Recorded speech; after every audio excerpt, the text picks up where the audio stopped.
ஆண்டவரும் இரட்சகருமாகிய இயேசு கிறிஸ்துவின் நாமத்தில் என் அன்பின் வாழ்த்துக்கள்.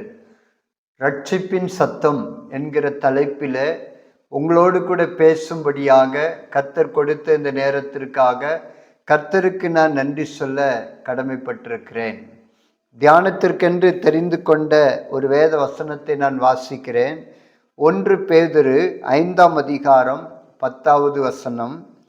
கிறிஸ்து இயேசுவுக்குள் நம்மை தமது நித்திய மகிமைக்கு அழைத்தவராயிருக்கிற சகல கிருபையும் பொருந்திய தேவன் தாமே கொஞ்ச காலம் பாடனுபவிக்கிற உங்களை சீர்படுத்தி ஸ்திரப்படுத்தி பலப்படுத்தி நிலைநிறுத்துவாராக.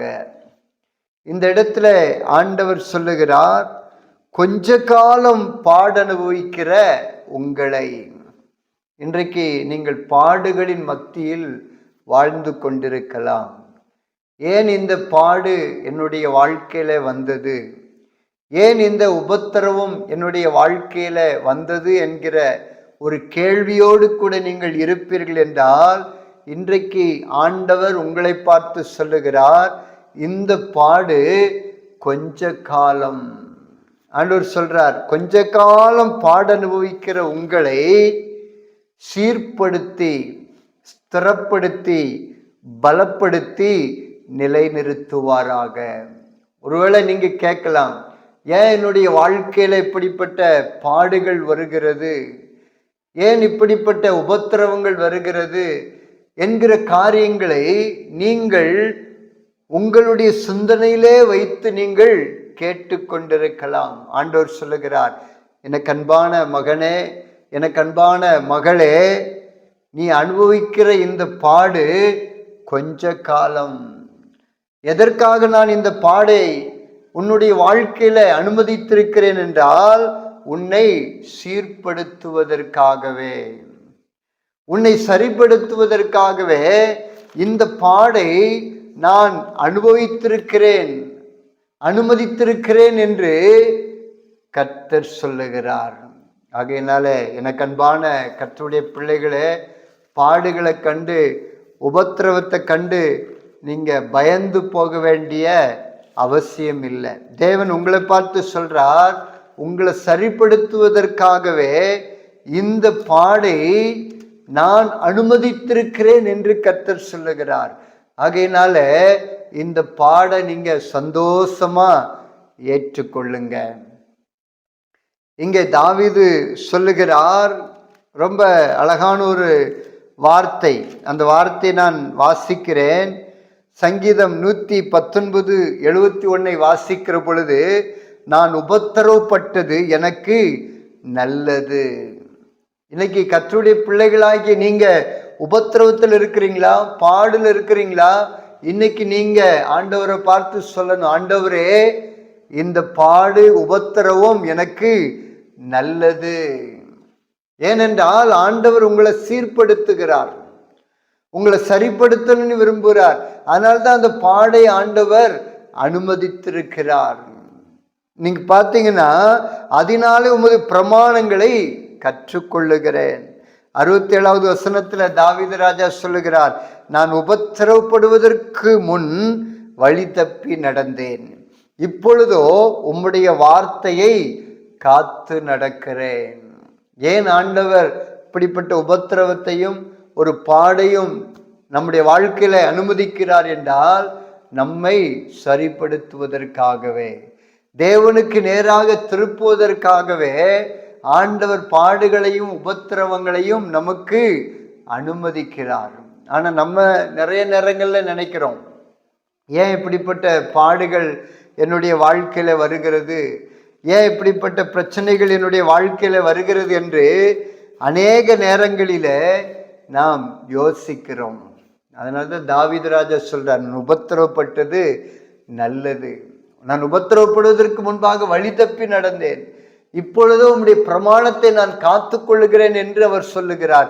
ஆகையினால நம்ம வாழ்க்கையில ஆண்டவர் பாடுகளையும் உபத்திரவங்களையும் அனுமதிப்பதற்கான காரணம் என்னவென்றால், நம்மளை சீர்படுத்துவதற்காக, இந்த உபத்திரம் வருகிற பொழுது முதலாவது நாம் சீர்படுவோம். எந்தெந்த இடத்துல கர்த்தருக்கு பிரியமான காரியங்களை நம்ம செய்யணுமோ, நம்ம வாழ்க்கையில எந்தெந்த இடத்துல நம்ம சரிபடணுமோ, அதெல்லாம் அந்த பாடும் உபத்திரமும் நம்மளை நிச்சயமாகவே சரிப்படுத்தும். அதனால்தான் ஆண்டவர் சொல்றார், கொஞ்ச காலம் பாட அனுபவிக்கிற உங்களை. இந்த பாடு நிரந்தரம் கிடையாது, இந்த கஷ்டம் நிரந்தரம் கிடையாது. இன்னைக்கு பாடுகளுக்குள்ள இருக்கிறீங்களா, உபத்திரவத்துக்குள்ள இருக்கிறீங்களா, ஆண்டவர் உங்களுடைய வாழ்க்கையில பெரிய ஒரு சந்தோஷத்தை கொடுக்க போகிறார். ஏனென்றால் வேதத்தில் எழுதப்பட்டிருக்கிறது, உங்கள் துக்கம் சந்தோஷமாக மாறும். நீங்க இன்னைக்கு கண்ணீர் வடித்து கொண்டிருக்கிறீங்களா, வேதனையோடு கூட இருக்கிறீங்களா, உங்க துக்கத்தை ஆண்டவர் சந்தோஷமாய் மாற்ற போகிறார். கொஞ்ச காலம் பாட அனுபவிக்கிற உங்களை தேவன் சீர்படுத்தி, ஸ்திரப்படுத்தி, பலப்படுத்தி நிலைநிறுத்துவார். இன்னைக்கு பாடு எதற்காக உங்க வாழ்க்கையில வந்திருக்கிறது என்றால், உங்களை ஆண்டவர் பலப்படுத்துறதுக்காக. இந்த பாடுக்கு பிற்பாடு பெரிய ஒரு ஆசீர்வாதம் உங்களுக்காக காத்து கொண்டிருக்கிறது. எபிரேயர் புஸ்தகத்துல ஆண்டவர் இங்கே சொல்லுகிறார், 9வது வசனம், எபிரேயர் 12ஆம் அதிகாரம் 9வது வசனத்தை வாசிக்கிற பொழுது, அன்றியும் நம்முடைய சரீரத்தின் தகப்பன்மார்கள் நம்மை சிட்சிக்கும் போது அவர்களுக்கு நாம் அஞ்சி நடந்திருக்க, நாம் பிழைக்கத்தக்கதாக ஆவிகளின் பிதாவுக்கு வெகு அதிகமாய் அடங்கி நடக்க வேண்டும் அல்லவோ. ஆண்டவர் எதற்காக இப்படிப்பட்ட சிக்ஷைகளை ஆண்டவர் நம்முடைய வாழ்க்கையில அனுமதிக்கிறார் என்றால், ஆண்டவருக்கு அஞ்சி நடக்க வேண்டும் என்பதற்காக, ஆண்டவருடைய வார்த்தைக்கு அஞ்சி நடக்க வேண்டும் என்பதற்காக ஆண்டவர் இந்த வார்த்தைகளை, இந்த விதமான பாடுகளை நம்முடைய வாழ்க்கையில ஆண்டவர் அனுமதிக்கிறார். இங்க எழுதப்பட்டிருக்கிறது 10வது வசனத்துல, தம்முடைய பரிசுத்தத்திற்கு நாம் பங்குள்ளவர்களாகும் பொருட்டு நம்முடைய பிரயோஜனத்திற்காகவே நம்மை சிக்ஷிக்கிறார். இன்னைக்கு ஏன் உங்க வாழ்க்கையில பாடு, ஏன் உங்க வாழ்க்கையில கண்ணீர், உங்க வாழ்க்கையில ஏன் இந்த கஷ்டம், இந்த உபத்திரவம் என்றால், ஆண்டவர் சொல்றாரு, உங்க பிரயோஜனத்திற்காகவே, உங்களை சரிப்படுத்துவதற்காகவே, உங்களை சீர்படுத்துவதற்காகவே, உங்களை ஸ்திரப்படுத்துவதற்காகவே, உங்களை நிலைநிறுத்துவதற்காகவே, உங்களை பலப்படுத்துவதற்காகவே என்று கர்த்தர் சொல்லுகிறார். ஆகையினால இந்த பாடு கொஞ்ச காலம், அது காணாமல் பறந்து போய்விடும். ஆனா நீங்க என்ன பண்ணணும் அப்படின்னா, விசுவாசத்துல உறுதியா இருக்கணும். என்ன நடந்தாலும் சரி, என் ஆண்டவரை நான் மறுதலிக்க மாட்டேன். மலையே என் மேல விழுகிறது போல இருந்தாலும் சரி, என் ஆண்டவர் மேல நான் விசுவாசமா இருப்பேன் என்று நீங்க இருப்பீங்க அப்படின்னா, கொஞ்ச காலத்துல அந்த பாடெல்லாம் அகற்றி போட்டுருவார். ஆண்டவர் ஒரே நொடி பொழுதுல எல்லாவற்றையும் மாற்ற அவரால் முடியும். ஆனாலும் அவர் பார்த்து கொண்டிருக்கிறார். இந்த பாடுகளுடைய ஊடே நம்ம நடந்து போகிற பொழுது நம்ம விசுவாசம் எப்படி இருக்கிறது, முன்னாடி ஜெபம் பண்ற மாதிரி ஜெபம் பண்றோமா, முன்னாடி பைபிள் படிக்கிற மாதிரி நான் பைபிள் படிக்கிறோமா, அப்படிங்கிறதெல்லாம் ஆண்டவர் கவனித்து கொண்டிருக்கிறார். ஆகையினால கொஞ்ச காலம் பாட அனுபவிக்கிற உங்களை அவர் சீர்படுத்துவார், ஸ்திரப்படுத்துவார், பலப்படுத்துவார், நிலைநிறுத்துவார். நீங்க ஸ்திரமாக போறீங்க, நீங்க பலனுள்ளவர்களாக மாற போறீங்க. ஆண்டவர் உங்களையும் உங்க குடும்பத்தையும் நிலைநிறுத்த போகிறார். ஆகையினால இந்த கொஞ்ச கால பாடு உங்களை சீர்படுத்தும், உங்களை ஸ்திரப்படுத்தும், உங்களை பலப்படுத்தும், நிலைநிறுத்தும். ஆகையினால சோர்ந்து போகாதுங்க, பாடுகளை பார்த்து சோர்ந்து போகாதுங்க, கண்ணீர் வடிக்காதுங்க, ஆண்டவர் மேல விசுவாசமா இருங்க.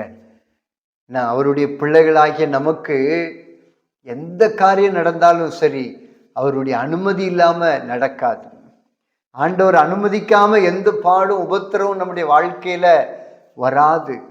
இன்னைக்கு நீங்க அழுது கொண்டிருக்கிறீங்க, கண்ணீர் வடித்து கொண்டிருக்கிறீங்க, புலம்பிக் கொண்டிருக்கிறீங்க, உங்க துக்கம் சந்தோஷமாய் மாறப்போகிறது, உங்க புலம்பல் ஆனந்த களிப்பாய் மாறப்போகிறது என்று கர்த்தர் சொல்லுகிறார். உங்க சுகவாழ்வை ஆண்டவர் சீக்கிரத்துல துளிர்க்க பண்ண போகிறார். உங்களை ஆசீர்வதிப்பதற்காகத்தான், உங்களை வாழ வைப்பதற்காகத்தான் இயேசு கிறிஸ்து கல்வாரி சிலுவையில ரத்தம் சிந்தினார். நீங்கள் பாடுபடக்கூடாது என்பதற்காக அவர் சிலுவையில பாடுபட்டார். நீங்கள் சுகமாய் வாழ வேண்டும் என்பதற்காக அவர் அத்தனை வேதனையும் சிலுவையில சகித்தார். ஆகையினால அவரை நம்பி வந்திருக்கிறீங்க, அவரை நோக்கி கூப்பிட்டு கொண்டிருக்கிறீங்க. அவர் நிச்சயமாகவே உங்களுக்கு உதவி செய்வார். நிச்சயமாகவே இயேசு கிறிஸ்து உங்களுக்கு இறங்குவார். உங்களுக்கு இறங்குவதற்காக அவர் காத்து கொண்டிருக்கிறார். ஆகையினால அவரை நோக்கி தொடர்ந்து கூப்பிடுங்க. இந்த பாடு கொஞ்ச காலத்துல அகன்று போய்விடும். இனி வருகிற நாட்கள் உங்களுக்கு ஒரு மிகப்பெரிய ஒரு ஆசீர்வாதமான நாட்களாக இருக்க போகிறது என்பதுல எந்த சந்தேகமும் இல்லை. நீங்க விசுவாசத்துல மாத்திரம் உறுதியாயிருங்க. ஆண்டவரே, இந்த உபத்திரம் எனக்கு நல்லதப்பா, இந்த உபத்திரம் என்னை சீர்படுத்தட்டும், இந்த உபத்திரம் என்னை சரிப்படுத்தட்டும், என் பேச்சை சரிப்படுத்தட்டும், என் சிந்தனையை சரிப்படுத்தட்டும், என் கண்ணின் பார்வையை சரிப்படுத்தட்டும். நீ ஆண்டவருடைய சமூகத்துல ஒப்பு கொடுத்து ஜெபம் பண்ணுங்க. ஆண்டவர் ஸ்திரப்படுத்துவார், அடுத்தது பலப்படுத்துவார், நிலைநிறுத்துவார். ஆகையினால உபத்திரவம் தான் நமக்கு நிறைய ஆசீர்வாதங்களை கொண்டு வரும். ஆகையினால உபத்திரவத்தை கண்டு பயந்து போகாதுங்க. இயேசு கிறிஸ்துவே சொல்றார், இந்த உலகத்தில் உங்களுக்கு உபத்திரவம் உண்டு, ஆனாலும் திடன் கொள்ளுங்கள், நான் உலகத்தை ஜெயித்தேன். அதே போல என்னுடைய பிள்ளைகளாகி நீங்களும் உலகத்தை ஜெயிப்பீங்கன்னு அவர் சொல்லியிருக்கிறார். ஆகையினால உபத்திரவத்தை பார்த்து சோர்ந்து போகாதுங்க. உபத்திரவத்தை பார்த்து எனக்கு நல்லதுன்னு சொல்லுங்க. ஆண்டவர் உங்களை ஆசீர்வதிப்பார். நாம் ஜெபிக்கலாமா? அன்பின் பரலோக தகப்பனே, இந்த நாளுக்காக, இந்த வேலைக்காக உமக்கு நன்றி. இந்த நாளிலும் கூட என்னோடு கூட இணைந்து ஜெபிக்கிற ஒவ்வொருவரையும் ஆசீர்வதிங்கப்போ. உபத்திரவத்துல, கண்ணீர்ல, வேதனையில் இருக்கிற நம்முடைய பிள்ளைகளுடைய கண்ணீர் மறையட்டும், எல்லா தேவைகள் சந்திக்கப்படட்டும், உபத்திரவம் மறையட்டும். கொஞ்ச காலம்னு சொல்லியிருக்கிறீங்க, அந்த கொஞ்ச காலம் ஒரு முடிவுக்கு வரட்டும். துக்கத்தை சந்தோஷமாய் மாற்றுங்கப்பா. இப்படி செய்கிறதற்காய் நன்றி. கண்ணீருக்கு பதிலாக களிப்பை கொடுத்து ஆசீர்வதிப்பீராக. எல்லா வேதனைகள் மறையட்டும். சீர்படுத்தி, ஸ்திரப்படுத்தி, பலப்படுத்தி ஒவ்வொருவரையும் நிலைநிறுத்துவீராக என்று ஜெபிக்கிறேன். நீர் அப்படி செய்கிறதற்காக உமக்கு ஸ்தோத்திரம், ஸ்தோத்திரம். துதி கன மகிமெல்லாம் ஒருவருக்கு மாத்திரம் செலுத்துகிறோம். இயேசு கிறிஸ்துவின் நாமத்தில் ஜெபிக்கிறோம் நல்ல பிதாவே, ஆமென்.